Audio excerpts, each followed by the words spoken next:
Hi everybody, this is Dorothy Kilty and at Dorothy Kilty Raccoon Alley Creations. I'm part of Dear Julie Julie Design Team on Facebook, and this month for December I'm using her antique sewing pages and ephemera. Now what I want to do this month, or what I did, I've never done this before, so I didn't do decoupage back when it was all the rage or anything. So, but I had this cigar box that I really liked, and so I wanted to decorate that up a little bit and then make a journal to go inside of it.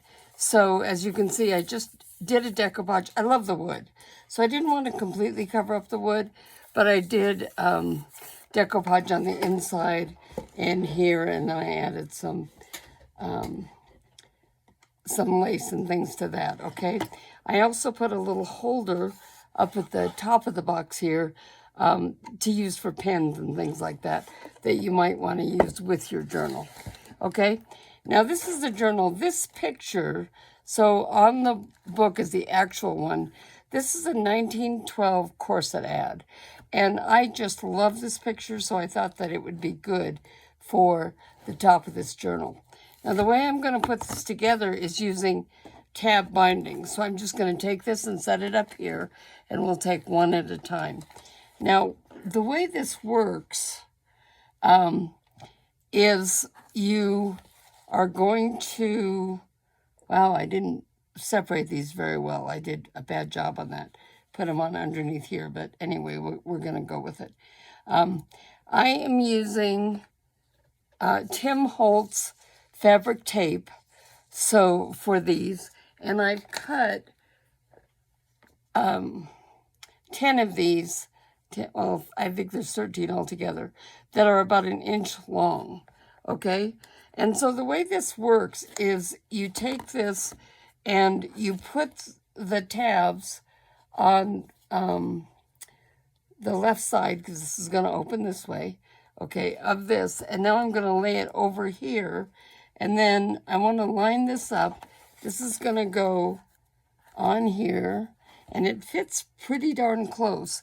So I don't have a lot of room for to get these off or anything. So the next one, you take 2 and you put them on in between these 2.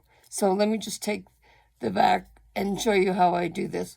I use a needle to separate these. So I just stick the needle through the tape covering, and then I can peel open. That's not a good idea, is it?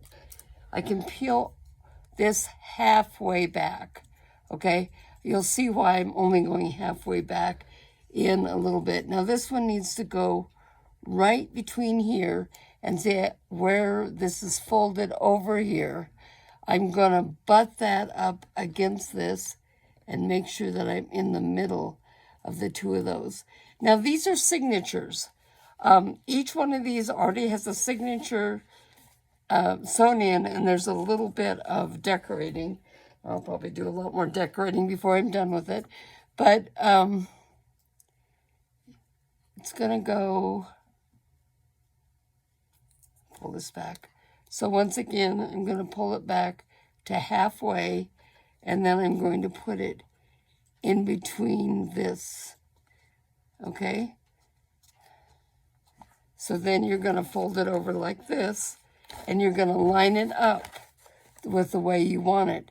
Now, if you're at all nervous about it, you can use something to clip it together while you hold it. And I'm going to do that. I already made one mistake. I don't want to make another one. So I'm just going to use this clip to hold this in place. Now what you're going to do, you're going to attach the cover to the first signature. And we're going to do that by taking...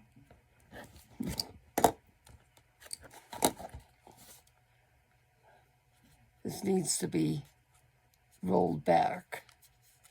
No, it's been sitting around for a while, so because we need to be able to get at the back of the tape in order to do it. Now, once again, I'm lining this side up, the spine side of the signature and the cover together, and I'm making sure that these three are in between here.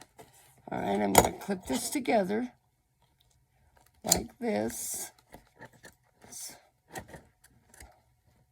Line this spine up like that.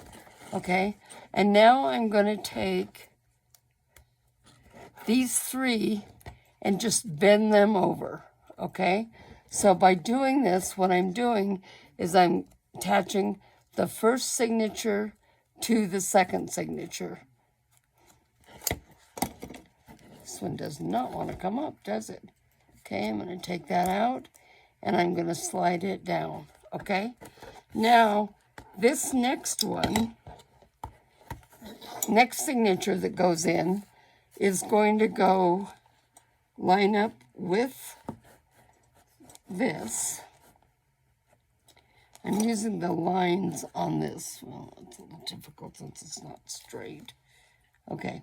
And then I'm going to take 3 tabs, and I'm going to put one on this side, one in the middle, and one in this side. Okay, so here I go, putting my pin into the back of this. Okay.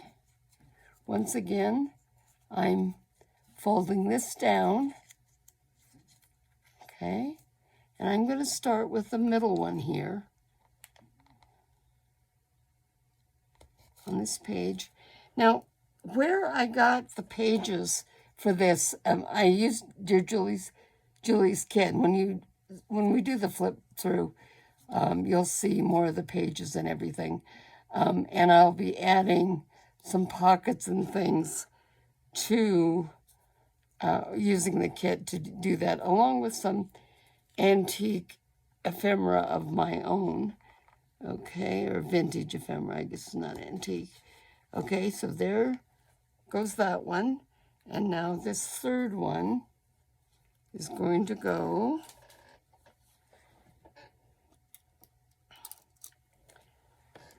right here. Take the back off. So by putting the pin through the back just a little bit, you can kind of twist it and you can separate the tape. Okay, so now we'll pull that back. We'll line it up nicely just below here and put the tape down. Okay, so now those 3 are done. We flip this over, and now we're going to take the 2 second ones and put them in. So I'm holding this the way I want to. Bend that over like that. And this one will go over like this. Okay? Holding those down. Okay. There's that page. Now comes the next signature, and looks like the last time I wasn't quite as careful as I should have been to line the signatures up when I was putting the tape on, because when I went to put the signatures together, the tape wasn't right exactly where I wanted it to be. It's still working, so I'll fold this down, put this up, and now this one, I'm going to hold these where they're supposed to go. Put this one down here, in between the 3, so the 2 go in between the 3. Once again, I'm going to fold this back halfway. So I'm leaving the paper halfway on the back so they don't stick together until I'm ready to stick them together, okay? Now we'll put this one over here. We'll put these back to back, and now we're putting the 3 over.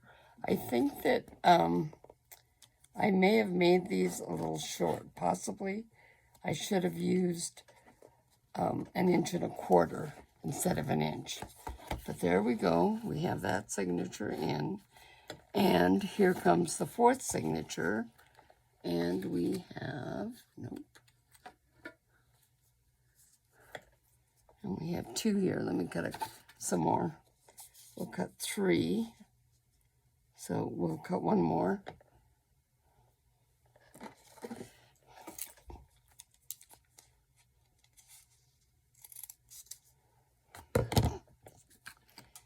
Okay, and now we'll start with using the pin to get the tape off the back. I stick this pin through the tape and kind of twist and use it to separate the backing from the tape, okay? Fold that back. Make sure these are lined up the way we want them to be. Okay, we'll put the one in the center first. Okay. Second one.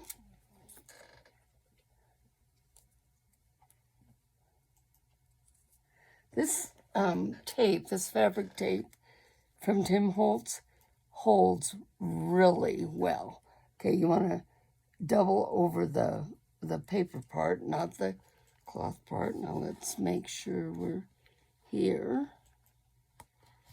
If you're really careful, you can get these tapes closer together, and the binding looks more solid.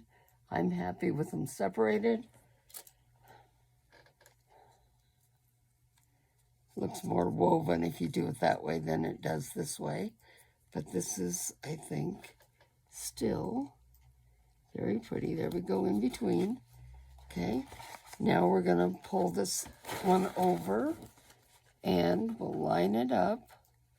And this time it's the 2 that are coming. So not the last one we put on, but the one before that. Okay.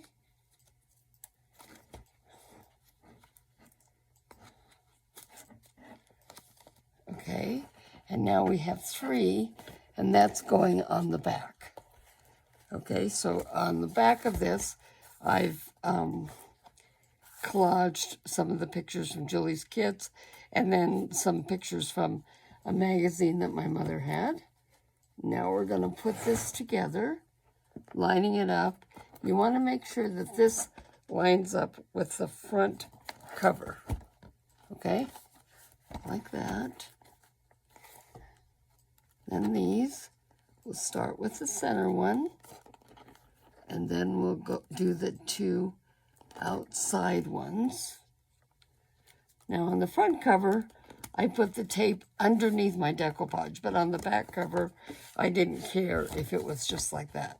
So now we have a book, a journal, and inside here, there's gonna be some lace. I was thinking about this green, but I'm not sure I'm going to use that. So I wanted to get the book put together before I decided.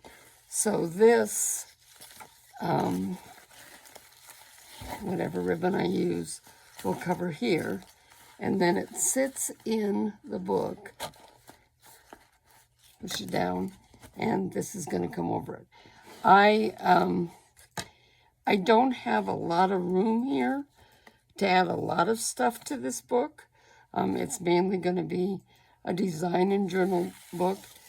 I have a lot of pages with graph paper, both the graph paper that I use and what pages my mother had used. So I have some of her drawings and her writings on this, which I really love. I love having her handwriting in here. And when I finish, I'll put it together. I use some, this is a little embroidered end table. My mother taught me how to sew, and she taught me how to crochet, and I learned to embroider when I was starting about 7 years old. So having things like that in here is appropriate. So again, Dear Julie, Julie's design team, using the antique sewing pages please go to her site. There'll be a link below. These are on sale for a week.